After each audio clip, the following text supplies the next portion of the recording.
una cosa es preocuparse y otra cosa es ocuparse.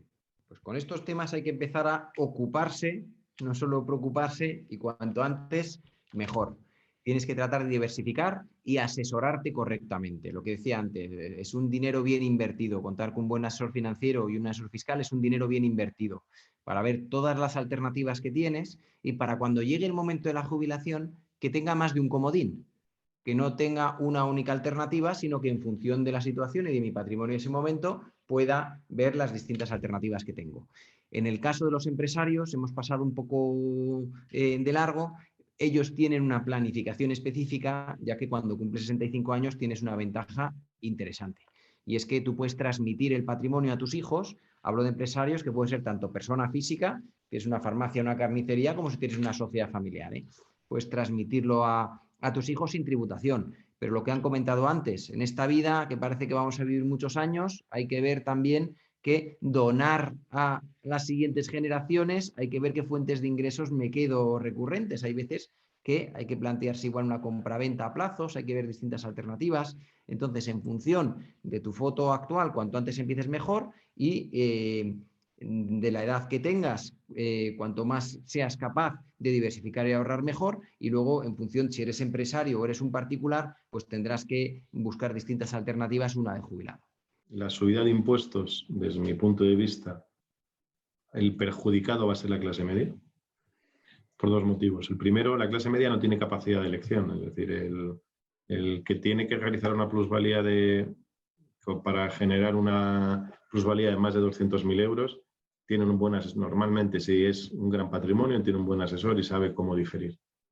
En cambio, el que tiene que vender la casa porque lo necesita para pagar las deudas o para conseguir dinero, a ese es al que le va a afectar de lleno la subida de los 200.000 en el tramo del ahorro, y al que también se va a encontrar con que a lo mejor tiene una prejubilación o un bono o una salida en el tramo general y al que se va a ver afectado. Es decir, yo creo que esos son cosas que no se cuentan, porque siempre se dice que esto va dirigido contra los ricos, los que ganan más de 120.000 o más de 300.000 o más de 200.000, y es mentira. Es decir, en la ley 35/2006, cuando se hizo la reforma del ahorro, cuando se introdujo de verdad lo que era el esquema de tributación, que hubo un gran debate dentro de la administración, ya se había iniciado antes en el año 2002. Nosotros el análisis que se hizo tanto en el 2002 como en el 2006, y ahora es exactamente igual. Si tú ves el tramo de fuentes de renta en función, la clasificación en función de lo que son los tramos de renta, ¿vale? Y juntas patrimonio y el IRPF, tú ves que en los últimos tramos, donde está, digamos, el que gana más de 600.000 euros o más de 300.000, me da exactamente igual, las rentas que tiene son rentas de capital y solo las tiene cuando él considera. Porque al final el que tiene un gran patrimonio decide cuándo rescata el dinero. Esa es la diferencia entre tener dinero o no tener. Es decir, si tú no tienes dinero, tú no decides cuándo cobras un dividendo. Si tienes dinero, decides cuándo cobras un dividendo. Ese es el gran matiz. Con lo cual, yo creo que la subida va a afectar fundamentalmente a la clase media o a las clases más desfavorecidas cuando se vean necesitados de disponer de sus activos para hacer frente a necesidades. Yo creo que eso es un panorama muy malo. El otro elemento que para mí también es malo desde un punto de vista de política tributaria de cara al país es la reducción de la aportación a planes de pensiones. No tiene sentido que con una esperanza de vida que se prolonga, con un incremento de las necesidades de que la gente continúe aportando para que el ahorro previsión sea de verdad complementario, de repente vengas y le introduzcas una reducción brutal para que solo, digamos, el que pueda aportar sea prácticamente nadie, porque lo estaba comentando yo creo que antes Juan Manuel, es decir, si yo tengo mi salario son 20.000 euros al año o 30.000 euros al año, voy a aportar el 10% de mi salario a un plan de pensiones con el límite del 2%, es que es absurdo. O sea, el que tiene 20.000 euros bastante tiene como para llegar a fin de mes. O sea, yo creo que eso es un error desde mi punto de vista en la política tributaria. Es decir, volvemos, o sea, el límite de aportación a planes de pensiones siempre ha estado más o menos estable, ha ido oscilando y demás, pero bueno, yo creo que eso es necesario desde un punto de vista de política social y es uno de los pilares. Es decir, luego diremos que por qué los grandes fondos de pensiones europeos vienen a España a comprar los activos. Pues porque la ahorro previsión fuera de España funciona. Es decir, al final es eso. Es decir, ese es el análisis que yo hago desde un punto de vista de casi de política tributaria, podríamos decir, ¿no?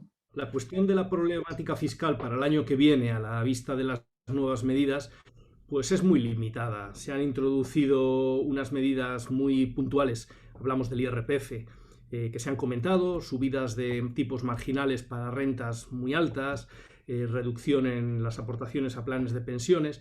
Creo que lo interesante es lo que está por venir. Lo interesante es lo que anuncia la propia ley de presupuestos y lo que ha anunciado el gobierno, que es una reforma estructural en profundidad de la fiscalidad patrimonial, o como se utiliza ahora mucho el término, de la fiscalidad de la riqueza.